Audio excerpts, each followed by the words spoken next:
Alors bonjour et bienvenue à cette nouvelle émission de Divinon avec Tonton Tone. Aujourd'hui nous allons tirer pour vous l'énergie pour la journée du 30 avril 2025. C'est également un tirage intemporel, alors si vous êtes guidé à écouter cette vidéo à une date ultérieure, sachez qu'il devrait y avoir pour vous un message, des détails pour nourrir votre intuition, vous aider, vous guider sur le chemin qui est vôtre. Alors, on va commencer notre rituel habituel en nettoyant les énergies négatives autour de nous.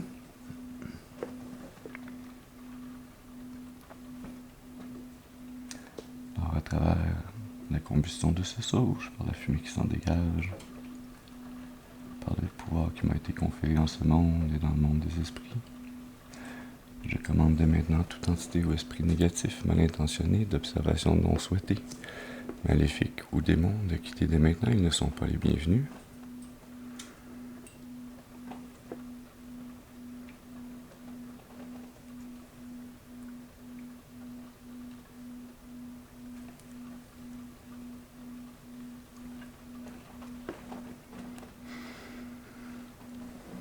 Excellent.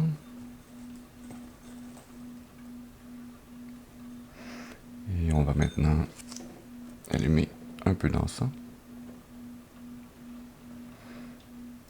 ainsi qu'une seconde chandelle, bougie, qui servira, elle, d'ancrage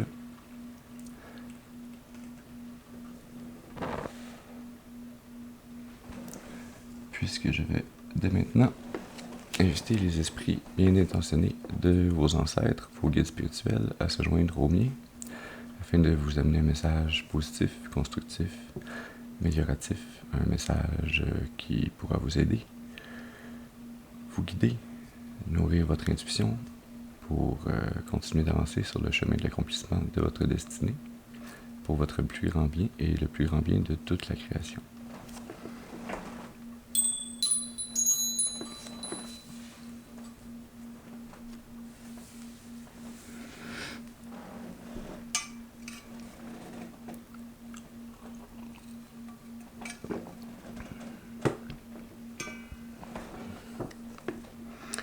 Excellent. On va voir maintenant quelle énergie, quel message on a pour vous pour cette journée. Dernière journée du mois d'avril, le 30. C'est un mercredi, si je me rappelle bien.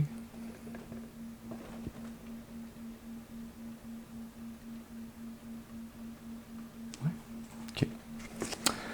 Alors on y va avec un tarot de tous les jours. On va faire un tirage en croix celtique pour vous ce matin. Alors,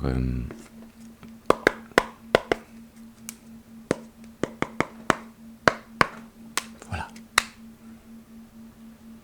C'est le fun de s'amuser avec des petites tunes pour chasser l'énergie négative des cartes si jamais il y en était resté un peu. Mais le sauge, normalement, a bien fait son travail.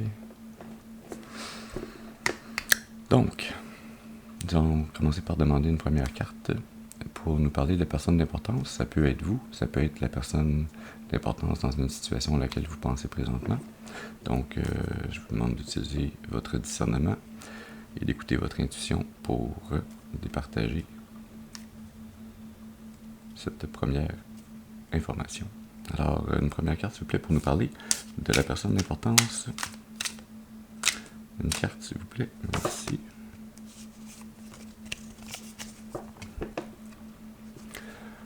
On commence.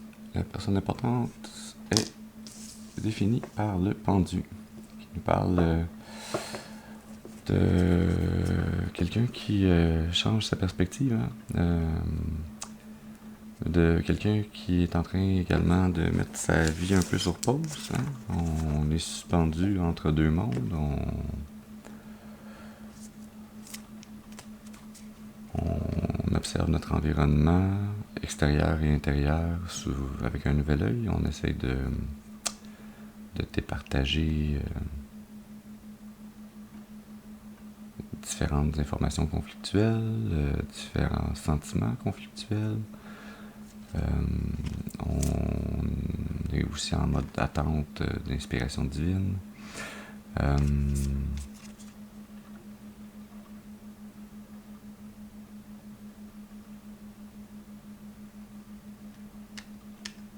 ouais, on attend de la clarté, hein? On attend de voir clair dans cette problématique ou dans cet environnement qui nous semble difficile à interpréter. Cette situation pour laquelle on ne voit pas encore nécessairement d'issue. On va y aller maintenant pour une deuxième carte qui va nous parler cette fois-ci de l'obstacle ou du défi. Une carte, s'il vous plaît, pour j'allais dire le d'obstacle. Pour l'obstacle ou le défi, on a l'as de pentacle qui sort pour l'obstacle ou le défi. Qui nous parle ici d'avoir de nouvelles idées d'affaires, de peut-être recevoir une offre d'emploi, de les nouvelles opportunités d'abondance, hein, de nouvelles opportunités financières. Je sens ici l'énergie de quelqu'un qui est dans cet état d'attente de clarté. Et ce qui est attendu, c'est ce cadeau divin de voici l'idée qui va te mener à l'abondance que tu recherches, à cette nouvelle, ce renouveau d'abondance.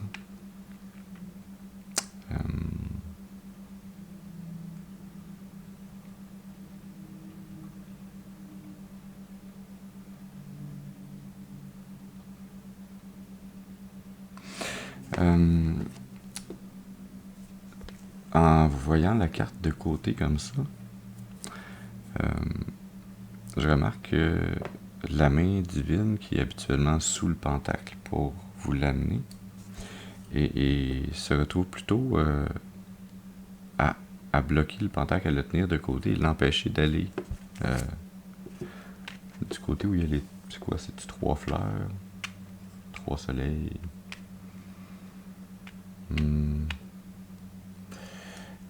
C'est comme si le divin nous disait ici, vous disait, je suis prêt à vous l'amener, ce pentacle, cette nouvelle idée, mais vous n'êtes pas encore prêt. Il reste encore un peu d'introspection, de changement de perspective à faire pour être prêt à recevoir ce pentacle et pouvoir le développer. Hein?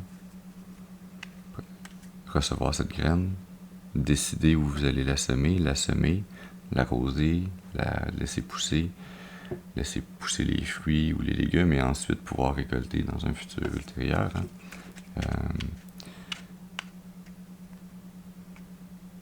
Ouais.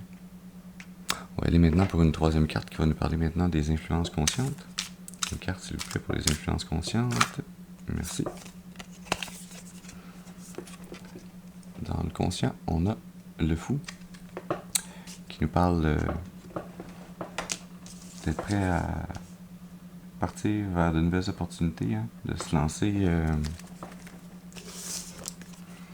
Habituellement, là, c'est plus stylisé, là, mais dans un tarot plus coloré, on voit clairement le fou marcher carrément sur le bord d'une falaise, puis il se rend pas compte qu'il est en train de mettre le pied dans le vide.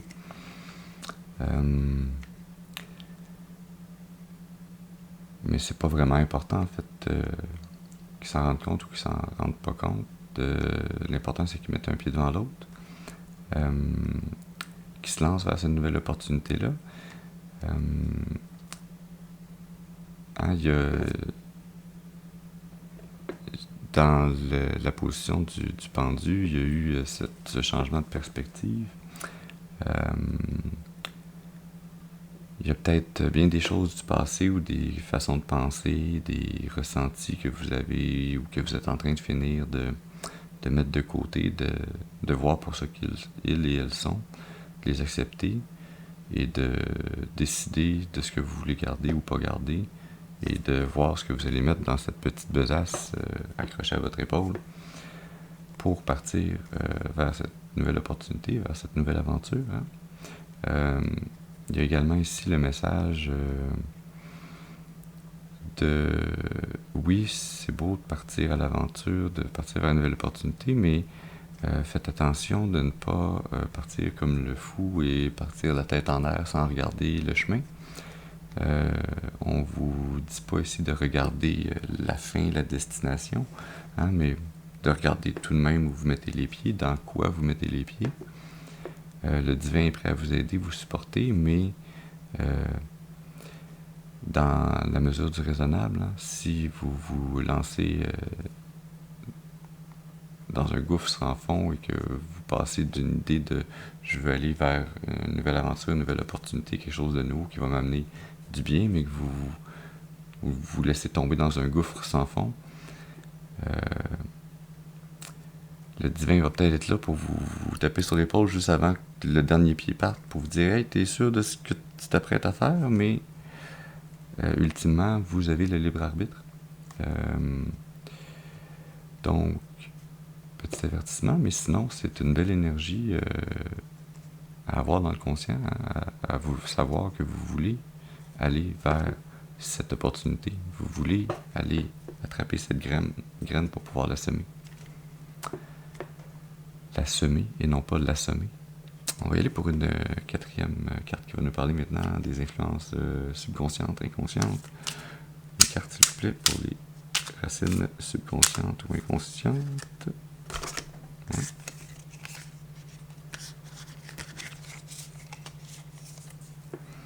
On a la 7 de coupe qui sort pour l'inconscient subconscient, qui nous parle qu'il y a des options disponibles pour vous, qu'il vous faut faire un choix, mais qu'il vous faut faire un choix sensé, un choix bien pondéré, hein, dans ces différentes coupes.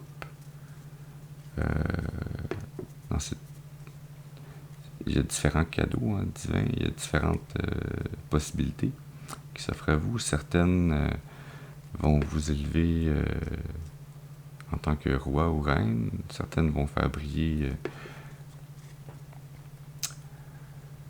la pierre précieuse que vous êtes. Certains vont vous amener la reconnaissance ou vont faire jaillir en vous le feu du dragon, votre énergie vitale. D'autres vont être un masque qui cache autre chose, potentiellement de la tromperie ou autre. Et il y a même une de ces coupes qui est entourée d'un serpent.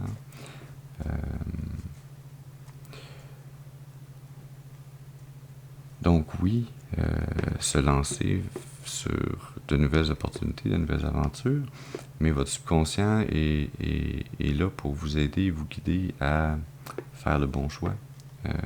Ce qui revient un peu à ce que je vous disais, hein, de ne pas mettre le pied n'importe où.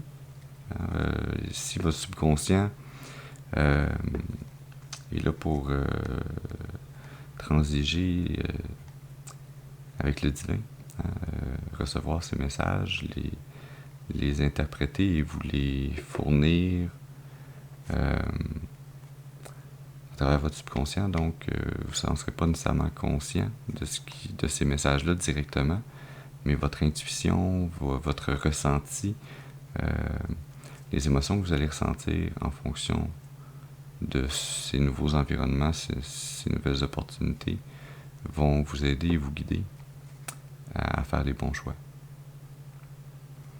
On va y aller maintenant pour une 5e carte qui va nous parler maintenant du passé. Une carte, s'il vous plaît, pour nous parler du passé. Merci. Dans le passé, on a la carte de bâton. Carte de bâton qui nous parle d'être capable de profiter des fruits de son labeur, hein, de prendre une pause, célébrer. Ça peut également être une carte qui nous amène une énergie de un mariage, une fête, un un retour à la maison ou dans son patelin d'origine.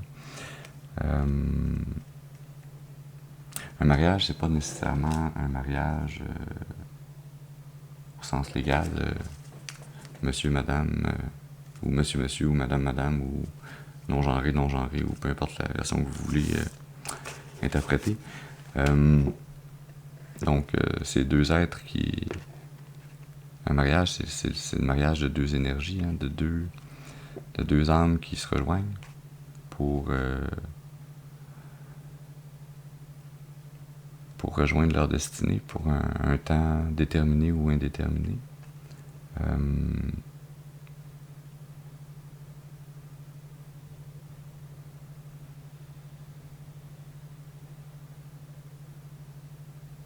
C'est ainsi l'énergie du passé relativement récent, hein, c'est pas très loin dans votre passé. C'est puis je sens le lien en fait avec la carte du pendu. C'est comme si oui, il y avait cette énergie de changer de perspective, mettre sa vie sur pause, mais mettre sa vie sur pause et prendre le temps de réaliser tout ce que vous avez accompli afin de pouvoir décider de ce que vous voulez accomplir maintenant et pour le futur. Hein? Vous en êtes peut-être très certainement arrivé à un point où vous vous dites oui, j'ai réussi, j'ai accompli ceci, cela et cela et j'aimerais bien vivre autre chose, de quelque chose de différent, de nouveau, quelque chose que j'ai pas encore accompli. Et quand je dis accompli, c'est pas juste accomplir matériellement. L'accomplissement, c'est également la construction intérieure. C'est nourrir votre âme, c'est lui faire apprendre ce qu'elle a à apprendre sur le chemin de sa destinée, de votre destinée. On va aller maintenant pour une 6e carte qui va nous parler maintenant du futur. Une carte, s'il vous plaît. Merci. Pour ce futur. On a la 8 de Pentacle qui sort pour le futur, qui nous parle de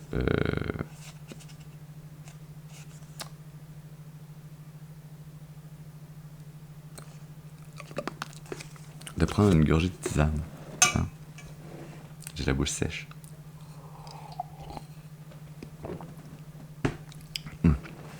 Voilà. Une carte qui nous parle d'aller puiser dans notre détermination afin d'accomplir le travail, mais de l'accomplir correctement, hein, de créer cette abondance tel un artisan accompli qui 100 fois sur le métier a mis son ouvrage et qui désire pas seulement créer l'abondance autour de lui, mais la créer avec toute la beauté et l'art dont il est capable, l'art, l'amour, dont il est capable d'insuffler à cette abondance, à ces créations qu'il amène dans le monde autour de lui. C'est ainsi une énergie de constituer une abondance générationnelle, hein, de fonder, créer et fonder une abondance qui sera pérenne dans le temps, pas seulement pour vous, mais pour les vôtres, pour la société en général également. Hein. J'ai ici une énergie de philanthropie reliée un peu à cette 8 de Pentacle. Une belle énergie à avoir pour le futur. On va y aller maintenant pour une 7e carte qui va nous parler maintenant de l'attitude. Une carte, s'il vous plaît, pour l'attitude. Merci. C'est une très belle attitude à avoir. La 9 de coupe. Qui parle de quelqu'un qui est capable de de voir, de faire le décompte de toutes ces choses qui lui ont été apportées par le divin, toutes ces bénédictions, d'être profondément satisfait, d'être capable d'exprimer sa gratitude, de se l'exprimer à soi-même. Hein? Hey, j'ai réussi à accomplir tout ça, mais réussir à l'exprimer également au divin, hein? Vos ancêtres, vos guides spirituels, les anges, Dieu, qui vous ont accompagné, soutenu, aidé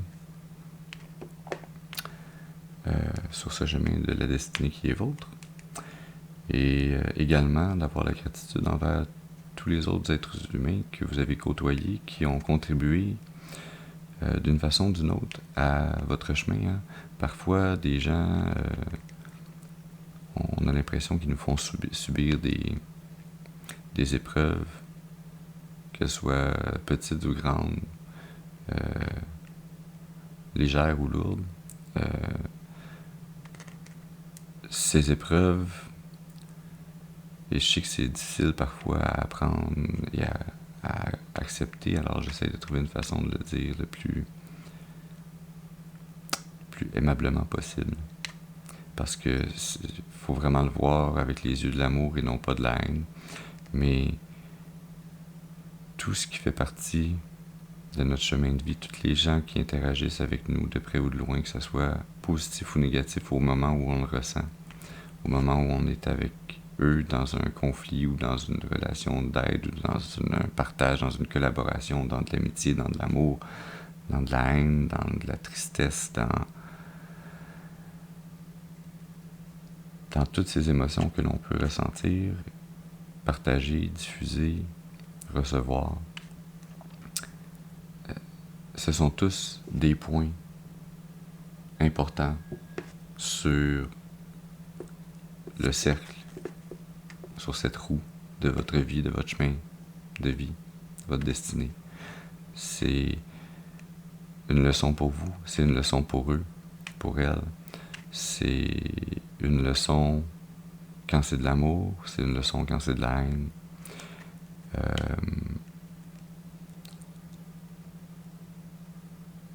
Certaines leçons sont heureuses, sont plaisantes, sont intéressantes à recevoir. Certaines leçons nous font mal, nous blessent.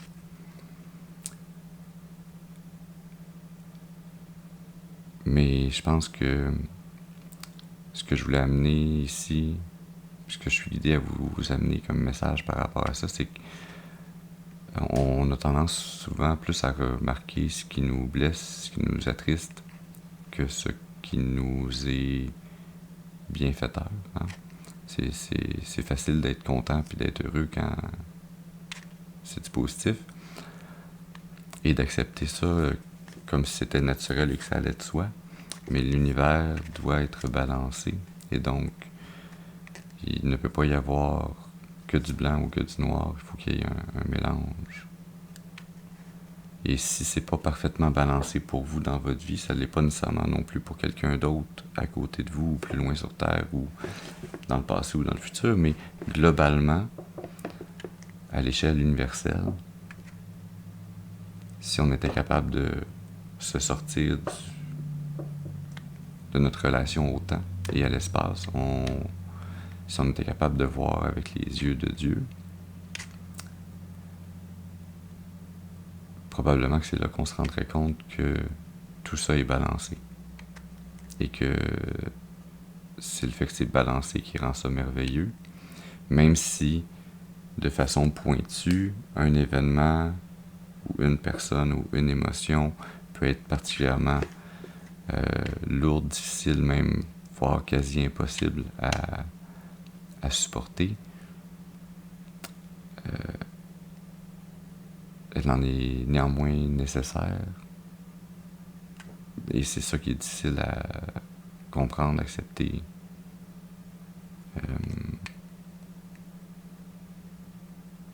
Et ce qui est important également ici, c'est de pas se victimiser avec un événement, un ressenti, même si c'est une émotion qui vous appartient pas, mais qui est projetée par autrui sur vous, et que vous la ressentez, si vous êtes par exemple quelqu'un de très empathique, il y a quand même une leçon là-dedans. La leçon est peut-être d'apprendre à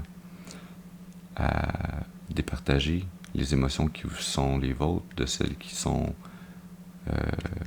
projetées sur vous, afin de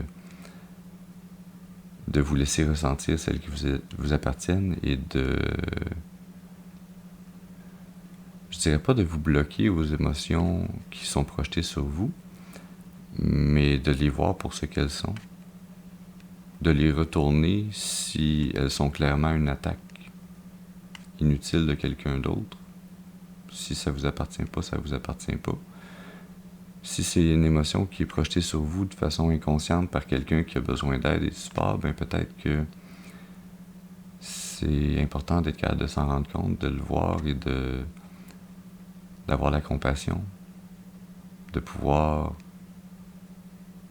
aider, guider cette personne à travers cette émotion qu'elle ne semble clairement pas être capable de gérer puisqu'elle la projette sur autrui. Donc, si vous êtes capable de ce discernement, je pense que c'est une responsabilité que vous avez d'appliquer ce discernement et d'apporter l'aide que vous êtes capable d'apporter à autrui dans la mesure de votre capacité.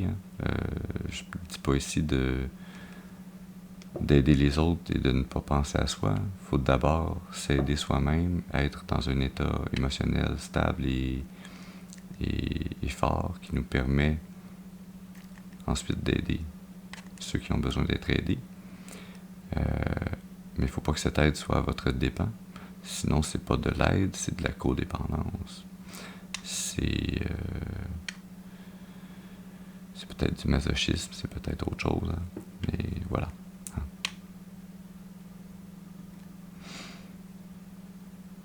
C'était un beau grand détour, comme cette courbe de coupe. Alors, on va y aller maintenant pour une 8e carte qui va nous parler maintenant de l'environnement. Une carte, s'il vous plaît, pour l'environnement. Une carte, s'il vous plaît, pour nous parler de l'environnement. Merci. On a la 7 d'épée dans l'environnement. La 7 d'épée qui nous parle, je viens juste de vous en parler, d'apprendre à se mettre, à penser à soi d'abord et avant tout, hein, à se mettre comme priorité pour ensuite pouvoir avoir de l'énergie, de l'amour, de la compassion envers les autres.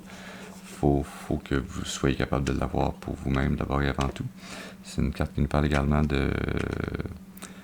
d'établir ses priorités. Hein, cette personne tente de transporter cette épée, d'avoir plein de choses dans la tête, plein de pensées, et de toutes les porter en même temps, mais non, il y a une limite à ce que vous pouvez porter sur vos épaules, de ce que vous pouvez porter dans votre tête sans que ça devienne de l'anxiété, sans que ça devienne une perte énergétique qui amène nulle part. Hein? Alors, peut-être que l'idée ici, c'est d'en arriver à un point où vous ne transportez pas 5 épées pour en laisser 2 de côté, mais bien en prendre une ou deux, les transporter, puis revenir en prendre d'autres. Hein? Peut-être que le message qu'on a pour vous ici, c'est mettez-vous-en moins sur les épaules. Et si vous en avez moins sur les épaules, vous allez être capable de vous sentir mieux, d'abord et avant tout, d'aller plus clairement, facilement vers ces opportunités, de construire cette abondance générationnelle que vous voulez construire. Et j'ai également ici le message que peut-être dans votre environnement, il y a quelqu'un qui, de façon détournée, manipulatrice même peut-être, s'amuse à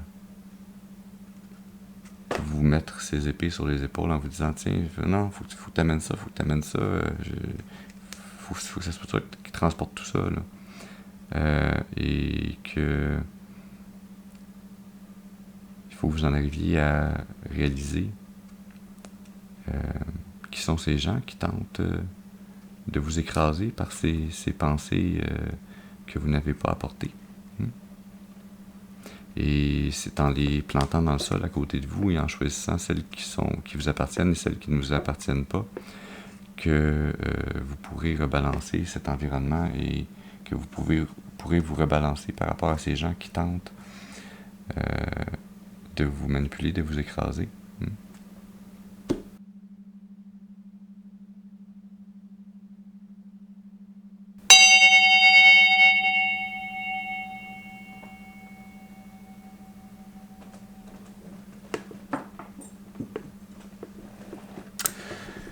Ouais, j'ai dû être pompier dans une autre vie. J'aime bien sonner cette cloche. Chicago Fire. C'est le fun des petites cloches, souvent dans les vidéos de tarot que j'écoute sur YouTube. Les gens ont toutes des belles petites cloches, ça fait clochette, c'est super le fun. Moi, je sais pas pourquoi j'aime la grande vibration, vibration intense, mais en même temps très peu, très zen, c'est une résonance qui fait une belle vibration.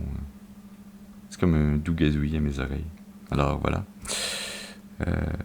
petite bulle vient de passer. Nous allons continuer avec cette 9e carte maintenant qui va nous parler de vos espoirs ou vos peurs. Une carte s'il vous plaît pour les espoirs ou les peurs. On a le valet de coupe qui sort pour les espoirs ou les peurs, qui nous parle de recevoir une nouvelle idée créative qui sort de nulle part. Hein. C'est comme pouf, le poisson jaillit de l'océan, chlouc, il tombe dans votre filet. Salut, je voulais me faire attraper aujourd'hui. Ça parle également d'avoir des aspirations rêveuses. Hein. Le valet de coupe, c'est un peu cette énergie très jeune qui est prête, hein, un peu comme le fou, à partir à l'aventure, se lancer dans une nouvelle aventure, dans un nouveau ressenti, dans un...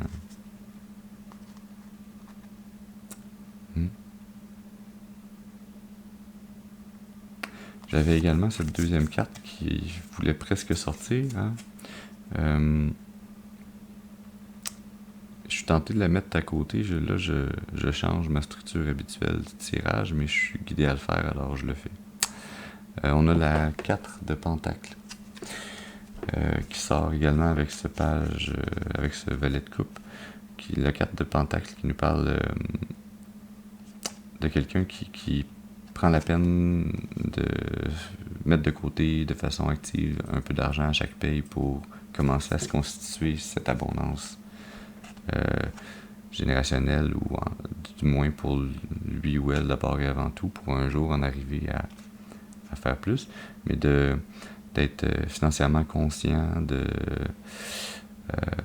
faire attention à ses dépenses, d'y aller pour la stabilité matérielle.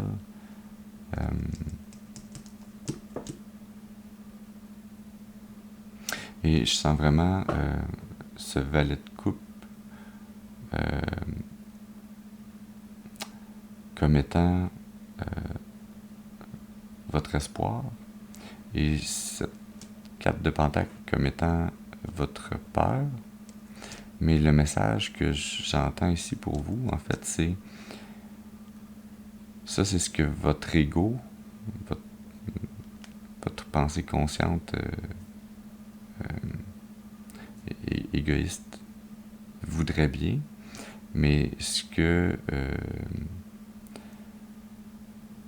votre âme, elle, voudrait, ce que vos ancêtres, ce que vos guides spirituels, ils veulent tous vous amener comme message, c'est qu'il faut renverser ça ici. Il faut en fait pas avoir peur, mais peut-être se méfier un peu, à prendre garde de, justement, de pas prendre n'importe quel poisson qui jaillit dans votre besace, faire comme, ah oui, ça va être mon souper ce soir. Euh, un peu comme cette énergie de, par exemple, vous sortez un soir avec des amis, puis quelqu'un vient vous voir et s'intéresse à vous, veut vous ramener chez vous et coucher avec vous pour... ah, voilà, de même, en une journée, en 5 minutes. Est-ce que vous avez pris le temps de connaître la personne, de savoir ses intentions réelles? Est-ce que vos buts, à tous les deux, concordent réellement? Est-ce que c'est pour votre plus grand bien? Peut-être, peut-être pas. Faut juste se poser la question. Alors, je suis guidé à vous amener ce questionnement. Et que, en fait,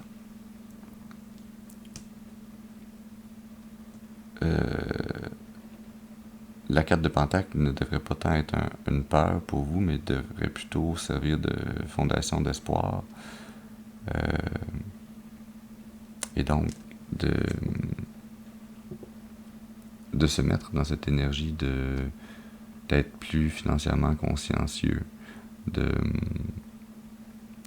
mettre de l'argent de côté, pas seulement pour vos vieux jours, hein, faut quand même vivre le présent, mais vivre le présent sans jamais considérer le futur, c'est peut-être pas non plus la meilleure stratégie.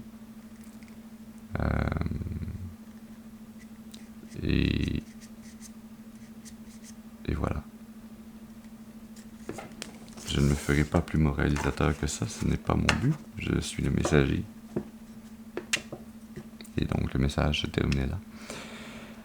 On va aller maintenant pour une 10e carte, celle-là qui va maintenant nous parler de la finalité probable. Une carte, s'il vous plaît, pour la finalité probable. Merci. Wow. Je vais pouvoir sortir mes amis Lego. On a la 3 de coupe. La 3 de coupe qui sort pour la finalité probable, qui nous parle d'en arriver à collaborer avec les autres, de célébrer des succès, hein, d'être heureux en groupe, de réussir à partager. Et là, youpi, on ressort encore aujourd'hui la 3 de coupe. Ouais, on célèbre ensemble. Voilà.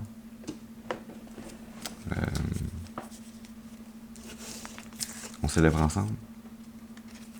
Qu'est-ce qu'on célèbre? On célèbre l'amour, la vie, le partage, la compréhension, la compassion, l'aventure, la création de cette abondance personnelle, communautaire, générationnelle. Belle énergie ici pour terminer.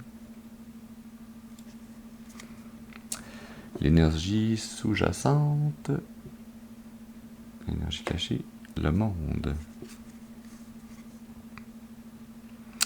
Le monde qui nous parle de la fin d'un chapitre, hein, de célébrer ses succès.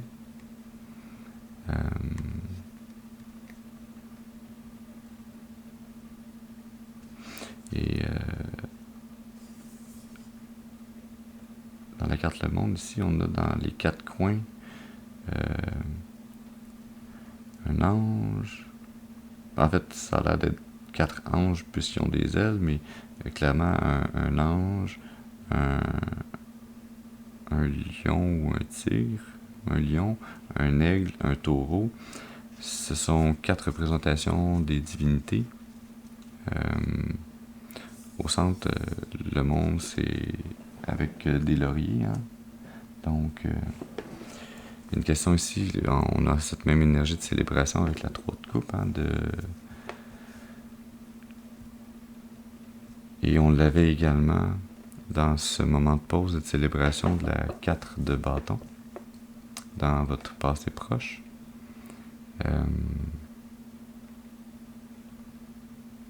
Et donc, ça boucle la boucle. Avec cette carte Le Monde, c'est une belle indication du cycle de la vie. Le cycle de la vie où tout est changement. Ouais, c'est une belle énergie. Est-ce qu'on a d'autres précisions, un message à compléter, à nous amener encore pour ce tirage ce matin?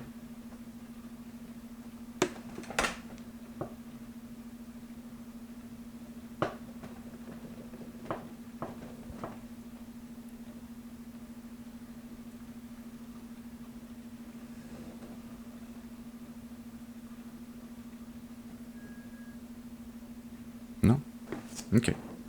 Alors, c'était tout le message qu'on avait pour vous aujourd'hui. J'espère que vous aurez pu recevoir les informations, le message pour vous aider, vous guider, nourrir votre intuition, vous donner l'énergie de continuer d'avancer sur ce chemin de l'accomplissement de votre destinée pour votre plus grand bien, le plus grand bien de toute la création. Je vous remercie d'avoir été avec moi aujourd'hui et je vous dis à la prochaine. Merci.